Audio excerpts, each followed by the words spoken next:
So lastly, when we check operations of our complex numbers, we shall check division. And as we check division, we're going to introduce something called a complex conjugate. So complex conjugate, alright? So we have a complex conjugate. Now what is a complex conjugate? Because we are going to use this when we are operating division in complex numbers. So if you are given Z1, so if you are given a complex number Z1 equals to A plus JB, the conjugate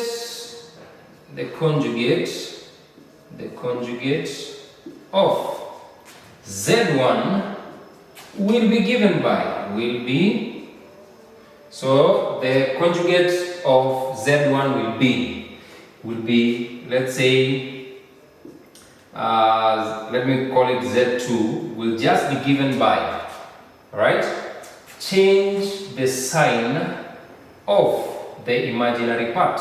So if we have A plus JB, then its conjugate, or we can write it as A Z1, then you can put a bar. I think that will work best. Then we shall have A. Only the imaginary part sign is going to be changed. So minus JB.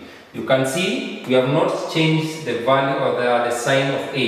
It has remained the same, but you have only changed the sign here. It was positive and it becomes negative. Then if it was negative, then the opposite is true, that you will put it to be a what? To be a positive. So an example, when you use numerals. So if Z1 is given by 4 plus J3. Therefore then Z1 bar will be given by, this is just the conjugate, alright? 4 remains to be positive, but this one changes to become negative of J3. Another one, if Z2 is given by negative 2 minus J3, let's have that. The conjugate of this, of Z2, will be given by, the sign of the real number does not change, so it remains to be what? Negative of 2, alright? Then this one is negative, it becomes what? It becomes positive of 3, of J3. So if this is a complex number, then this one is called its conjugate. This is a complex number, then this is called its conjugate. Now we have said that if you have A plus JB as a complex number, then A minus JB will be its conjugate. The last thing to note here is, if you multiply Z1, let's say Z1 given by A plus JB, and you have now Z1 bar, which is just its conjugate, given by A minus JB, so you can have that. Then we are saying, if you multiply any complex number times its conjugate, what we have? We shall have our answer always as A squared plus B squared. Right, together, so it will always give you this IA. So you can just say, in essence, you're saying, if you have, let's say, if Z1 is given by 2 plus J3, what will be its conjugate? Yes, its conjugate will be 2, then we change the sign here to be minus J3. So remember, our numbers don't change, it's just only the sign of the, so the value here and the value here just remains the same, just that this one will be a positive, but on this side, this one becomes a negative. So if you multiply Z1 and Z1 bar, that is its conjugate, then Z1 bar will be given by 2 squared plus 3 squared. And what is 2 squared plus 3 squared? This one is 4 plus 9, which gives you what? Which gives you 13. So we are saying, by the end of the day, anytime you shall multiply a complex number times its conjugate, you're going to get a real number. Alright? Now let's take an example to see how this one will work out in a division involving complex numbers. So we have an example. So you have determine 2 minus j2 over 4 plus j3 in the form of a plus jb. This means your answer should have a real number standing on its own and also a complex, an imaginary number, also imaginary value standing by itself. So our solution, so we shall have 2 minus j2 over 4 plus j3. Now, how do you solve such a question? Very simple. Now, remember something here. When you multiply a number or a fraction with a number which has the same value in the denominator and the numerator, you're not really changing the expression. For example, if I multiply here by 2 over 2, what is 2 divided by 2? It gives you 1. So multiply anything by 1, it gives you the same expression.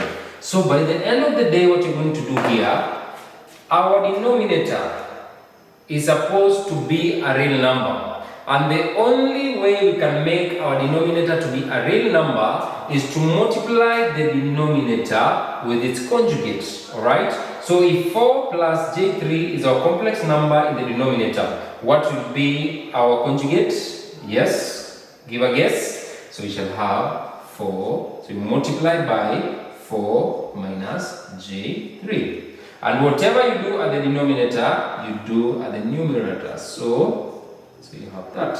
So remember, this value and this value is the same. So if you cancel them out, it gives you the same, it gives you 1 right together. So you're not really changing it, but you are rewriting it in another way. So we have these and we have the conjugate. So what do we know? When you multiply a complex number with its conjugate, so we just deal with the denominator first, we shall have, what is our a? Our a is 4, so it is 4 squared, then plus, what is our b? Our b is 3, so 3 squared. So we shall have that in the denominator. Now, taking these, you can take them in terms of assume there are two factors multiplying together. So we know one thing from multiplication. These will open up this bracket, and the second number will open up the rest of the same bracket. So 2 times 4 gives us what? Gives us 8. 2 times negative j3 give us negative j6. Alright? So then we come to the second term. These are negative j2 times 4. So 2 times 4 is 8, but we have a negative. So negative j8. Now, negative first of all gives us a positive value. A negative and a negative. Then j times j, we have j squared. Then 2 times 3, which gives us what? It gives us 6. Right, together. So we have that. Therefore, let's take and simplify further. So we shall have 8, right? Minus 6 minus 8 gives us negative of what?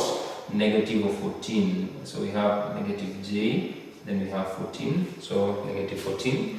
Then we know one thing. What is our j squared? Our j squared is what? Negative 1. So if you replace negative 1 here, you just have negative of 6. So negative of 6 all over 4 squared is 16. 3 squared is 9. So therefore, we can simplify that further, and we shall have, so let me have that. So 8 minus 6, these are real number, right? So 8 minus 6 gives us what? 2. Then we have minus j14. So we have that. Then all over, so we can say this one equals 2. So 16 plus 9 gives us 25. So therefore, remember, our answer was supposed to be given in the form a plus jb. So we split the real part on its own and the imaginary part on its own. So since they share the same denominator, just split them the denominator in this number and also in this number, because we have again a negative sign here. So this is just the same as saying 2 all over 25, right, minus j, okay, what will be a b? 14 over 25. And this is your answer in the form of a plus or minus. So this is general. So we have our value now is negative, okay, so negative j 14 over 25. And that is how you will do any division involving complex numbers.